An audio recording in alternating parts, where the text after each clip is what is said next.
زي ما قلت لكم ان احنا هنعمل معجنات الافران كلها واحده واحده. النهارده تعالوا نعمل البقسماط اللي بالسكر. في الاول كده جبت كوبايه الا ربع من الميه، حطيت عليها معلقه صغيره خميره، رجعت زودت شويه عشان انا بس المعلقه ما كانتش هرميه. هحط عليهم معلقتين سكر، وهدوبهم كده في الميه واسيبهم على جنب يخمروا شويه عقبال ما احضر بقيه المكونات. جبت كده البوله، حطيت فيها نص كيلو دقيق، وحطيت عليهم رشه ملح ومعلقه بيكنج باودر صغيره. هاخد بقى الخميره اللي دوبناها هنزلهم على الدقيق، وهحط كمان كوبايه الا ربع سمنه على زيت.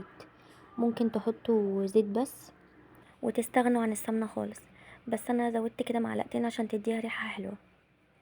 انا هنا زودت ربع كوبايه ميه تاني، يبقى كده احنا حطينا كوبايه ميه. هتفضلوا بقى تعجنوا فيها، ولو حسيتوا ان هي محتاجه ميه تزودوا ميه. يعني انا العجينه هنا بصوا كانت بتقطع معايا، فزودت لها شويه ميه تاني، وفضلت اعجن بقى لحد ما بقت مش طريه ومش ناشفه قوي. والعجن اهم حاجه نعجن كتير. هسيبها كده بقى على جنب ترتاح شويه، انا مش هخمرها، هسيبها بس ترتاح. واحضر كده صينيه كده احط فيها شويه سمسم وعليهم معلقه سكر. هزود عليهم شويه ميه عشان يمسك في العجينه وما يقعش في الفرن.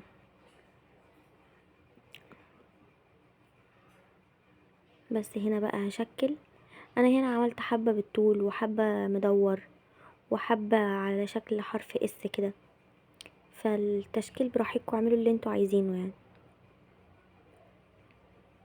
انا هوريكم دلوقتي شكله. بقيت اخد حتة حتة كده وافرد واقطع بقطعة البيتزا.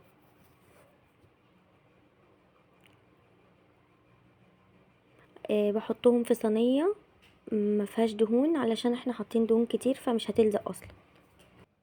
اهم حاجة بس العجينة ما تكونش خمرانة، انا مش عايزاها تخمر. كل حتة كده باخدها، مش بطلع منها الهواء للاخر برضو، بس لو لقيتها خمرت بزيادة بفضي كده شوية من الهواء، عشان انا مش عايزاها تبقى مفرغة من جوه وتبقى هشة زي عجينة البيتزا كده. انا مش بعمل بيتزا، فانا مش هسيبها تخمر للاخر، وكل ما الاقي حاجة خمرت هفضيها وانا بعمل. هخلص بقى الكمية كلها، ودلوقتي انا هكون بسخن الفرن، وهدخلهم على اول رف على الشبكة، ودرجة الحرارة تكون على 170. مش عايزة درجة الحرارة تبقى عالية عشان ما ياخدش لون بسرعة ويبقى من جوه طري، انا عايزاه ينشف، فهخلي درجة الحرارة واطية عشان يستوي على مهله وينشف بس. وده كان شكله كده بعد ما طلع. بصوا ناشف ازاي، عمال اكسر اكسر، بس كفاية تكسير كده. بس ده كان شكله بقى. لو عجبكم متنسوش تعملولي لايك وسبسكرايب، وواحدة واحدة هنعمل كل معجنات الافران. باي.